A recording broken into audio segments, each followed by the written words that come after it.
Hello， 各位好，我是 Revision Lab 修整所的阿修，歡迎來到我的頻道。如果你是第一次看我們影片，記得先點擊下方訂閱按鈕，再打開旁邊小鈴鐺，這樣每次有新影片，你都會第一時間收到通知。也幫我按個讚，讓 YouTube 知道你喜歡這種類型的內容。謝謝大家。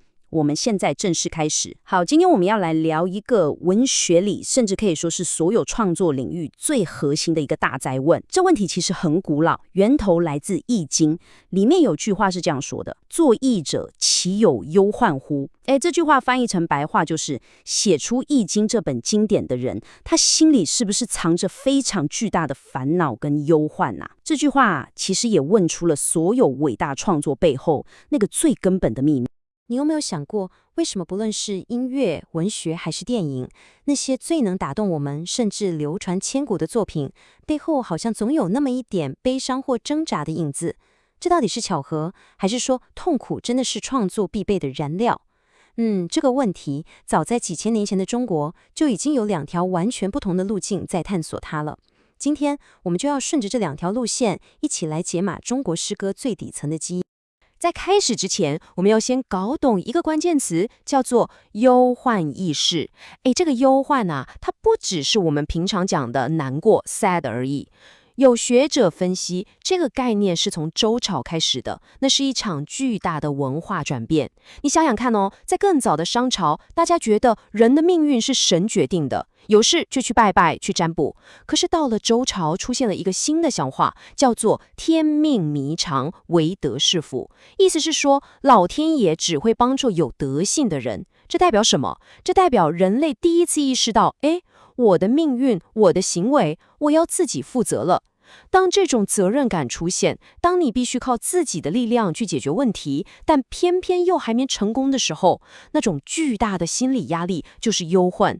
它是一種跟責任感綁在一起的非常深層的焦慮。好，那為了有系統的拆解這個問題，我們今天的路線圖大概是長這樣。我們會先從核心問題出發，然後深入去看中國詩歌的兩大源頭《詩經》跟《楚辭》。我們會看到他們是怎麼樣用完全不同的方式來回應苦難，又催生出了什麼樣的新語言。最後我們會總結一下這兩股力量是怎麼融合在一起，變成後來的風騷傳統。好，我們首先來看第一個源頭《詩經》。我相信大家多少都聽過，它是中國最早的一部詩歌總集，絕大部分都是周朝那個時候的民歌。但它最特別的一點是什麼？是作者。作者是誰？答案是不知道。你把整本書翻完，找不到任何一個作者的名字。這一點出了它的第一個關鍵特質。它不是某一個人的心聲，它是整個社群、整個村子一起唱出來的歌。所以你可以把它想象成一首大家圍在營火旁邊都會唱的民謠。它的情感是大家共通的，表達方式非常直接，非常克制。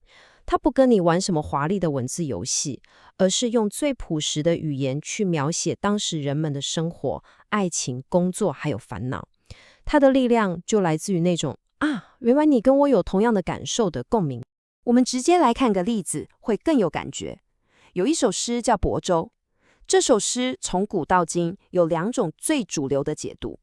第一種說法認為，這是一個老婆在抱怨老公都不理她、不了解她。另一種說法呢，認為這是一個忠臣在感嘆老闆，也就是君王都不賞識他。妙就妙在這裡，不管你用哪一種角度去讀，這首詩都完全講得通。這就展現了《詩經》厲害的地方，它抓住了一種共通的情感原型，那就是在困境中堅持自我卻不被理解的痛苦。這種痛苦在家裡會發生，在職場上也一樣會發生。詩裡面最經典的一句是這樣說的：“我心非時，不可轉業；我心非昔，不可捲業。”這句話是什麼意思？他在說，我的心啊，它不是一顆石頭，不能讓你隨便滾來滾去；我的心也不是一張草席，不能讓你說捲起來就捲起來。你看，這就是《詩經》裡面的人，他們處理憂患的方式。它不是那種情緒大爆炸、哭天搶地，而是一種很內在、很堅定、絕不妥協的承受。這種情感非常克制，但是充滿了韌性。接下來，我們進入下一個關鍵點。如果說《詩經》是整個村子的合唱團，那幾百年後，中國的文學史上終於出現了第一位 solo 歌手，他一個人站上舞台，就徹底改變了詩歌的樣貌。這個人就是以屈原為代表的楚辭。在這之前，詩歌裡面其實沒有一個很清楚的大寫的我，但是屈原一出現，就標誌着中國文學史上第一個有名字、有鮮明個性的詩人誕生了。他不再躲在群體後面，而是勇敢地站到舞台正中央，用盡全力大聲地宣告我的存在、我的感情、我的理想，還有我的痛苦。這可以說是中國文學史上個人意識的第一次大覺醒。所以，如果說《詩經》是民謠合集，那《楚辭》就是文學史上第一張蓋面專輯。這張專輯的創作背景完全來自屈原他個人的政治悲劇。他因為太忠心，結果反而被老闆 fire 掉，被流放了。所以，整部作品充滿了極度個人化、主觀，而且非常激烈的情感。這是一首被世界拋棄的人唱的歌，是一首流浪者的歌。它再也不是克制的承受，而是一種非常熱烈的吶喊。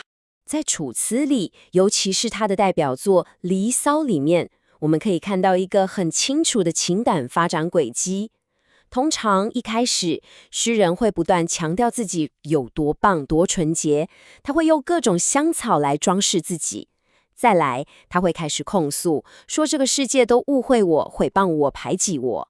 這就讓他陷入巨大的焦慮，特別是對於時間流逝的恐懼。他很怕自己還來不及實現理想，就老了，就死了。最後，當他在現實世界找不到出口的時候，他只好在精神世界裡展開一場奇幻的遠遊，上天下地去尋找知音和答案。你想想看，這種從來沒有人寫過的又複雜又深刻的個人焦慮，你叫他用《詩經》那種很樸實的語言來寫，根本就寫不出來嘛。所以怎麼辦？屈原只好自己發明一套全新的詩歌語言，一套能夠畫出內心風暴的語言。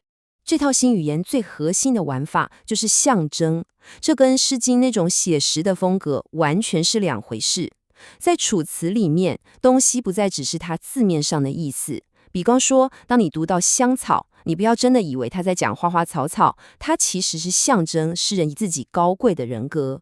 當你讀到美人，他也不是在講哪個漂亮女生，他講的是自己心中最理想的老闆，最完美的政治理想。而那些看起來很扯的遠遊，像是駕着龍飛上天，其實都是他在精神上尋求解脫跟超越的過程。這道複雜的象徵系統，讓詩歌第一次有能力去深入描繪抽象的內心世界。這引發了另一個思考。這段引文完美展現了楚辭憂患意識的另一個核心，那就是時間焦慮。這段話是說，時間過得好快呀，春夏秋冬一下子就過去了。我看到花草樹木都凋謝了，就好害怕我追求的那個美人，也就是我的政治理想，也會跟着時間一起老去，一起消失。你看，在《詩經》裡面，我們很少看到對時間流逝這麼強烈的恐懼。但在屈原這裡，個人的命運跟政治的成敗都跟無情的時間緊緊綁在一起，這就成了他痛苦最主要的來源。好，我們把剛剛講的重點快速整理一下。在分析完《詩經》和《楚辭》這兩個源頭之後，我們來看看他們到底共同留下了什麼。後來的文學評論家就把這兩種風格合在一起，叫做風騷傳統。這個風指的就是《詩經》裡面的國風，代表的是現實主義；而這個騷指的就是屈原的《離騷》，代表的是浪漫主義。所以你看，面對苦難，中國文學從一開始就給了創作者兩條路可以選。《詩經》的風傳統教我們腳踏實地，用一種克制但堅韌的態度去承受，並且相信我們可以在群體裡面找到共鳴。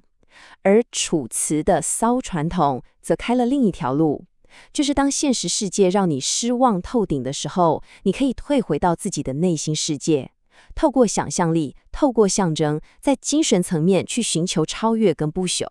風跟騷就像是中國詩歌的 DNA 雙螺旋，一個是向外看，關注社會現實；一個是向內看，探索精神世界。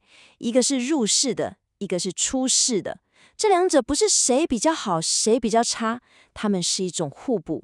他們共同構成了一套非常完整的工具箱，讓後來的詩人，不管你是要描寫戰爭的殘酷，還是要抒發個人失戀的痛苦，你都能從裡面找到適合的語言跟寫法。從漢代到後來的唐詩宋詞，幾乎所有偉大的詩人身上都同時有這兩種基因的影子。從《詩經》那種集體的吟唱，到《楚辭》這種個人的獨白，這背後不只是文學技巧的進步而已哦。如果你正在聽，這部分非常值得你筆記。這是一場深刻的文化地震，它標誌着人的自我意識從一個模糊的我們，非常清晰地走向了一個獨立的、唯一的我。詩歌從這個時候開始，才真正成為可以安放個人靈魂的殿堂。好，總結一下今天的重點。我們從一個古老的問題出發，創作是不是來自苦難？然後我們去探討了《詩經》跟《楚辭》這兩大源頭。《詩經》提供了一種根植於現實、屬於群體，而且非常克制的表達方式。而《楚辭》呢，它開創了一條透過個人想象跟象徵來超越痛苦的道路。這兩者共同塑造了後來的風騷傳統。所以回到我們最初的問題，偉大的藝術真的是來自苦難嗎？或許更精確的說法是，它來自於人類在面對苦難時所展現出來的那種深刻、堅韌而且充滿創造力的回應。今天的內容就到這邊，如果你覺得這集有幫助，記得馬上點讚加訂閱，開啟小鈴鐺。我們正在衝訂閱，需要你的支持。我是阿修，我們下次見，拜拜。